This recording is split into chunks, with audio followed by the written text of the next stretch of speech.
maamuusay sanad guuradii lixaad ee ka soo wareegatay markii la aasaasay idaacadda Danan oo kamid ah warbaahinta ka howlgasha magaalada Muqdisho ayaa waxa ka soo qayb galay qaybaha kala duwan ee bulshada kuwa oo qaarkood u hambalyeeyay raadiyo Danan isla markaana munaasabada hadalka jeediyay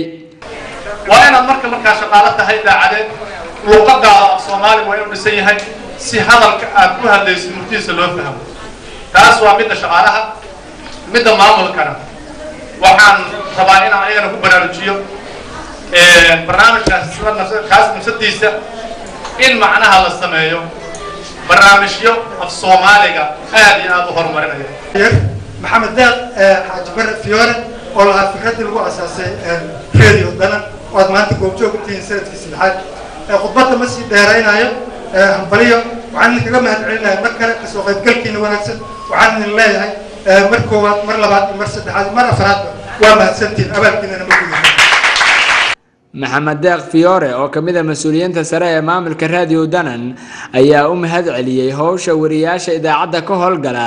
ee bulshada Soomaaliyeed u hayaan haddaba idaacadda Danan markasta waxay ka wada hadalnaa maxay tahay sidee dhalinyarada Soomaaliyeed da'yarta kuba dhexe ugu sheegi karnaa war marka ay la qoraan wax ay la soo qoraan oo la soo qoraan saare hadda hadii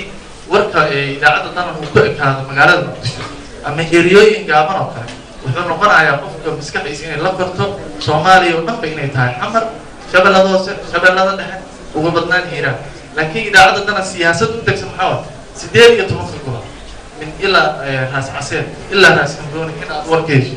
inaad ogaatid inuu yahay geeyiga Soomaaliyeed inaad ogaatid inuu yahay wax duruufaha ay kala celinayaan oo siyaasad marka hadda taagan mooyaane maamul goboleed waxyaalaha waa la kala tagay ila leeyahay inay saayaan wax sal u ah waxa loo yaqaan Soomaali weyn gabagabadii ayaa qaar kamid ah howlwadeennada raadiyo Danan waxa ay ka hadleen sida ay ugu faraxsan yihiin muddo 6 sano ah shaqadii ay u soo wadeen shacabka Soomaaliyeed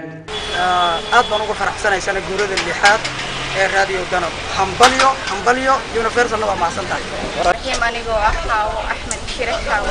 waxaan ka tirsanahay shaqaalaha ka shaqeeya warbaahinta Danan maanta waxaan ku faraxsanahay maadaama ay warbaahinta Danan ay dhisatay warbaahinta Danan waa warbaahinta oo hadasha bulshada Soomaaliyeed aan codkooda gaarin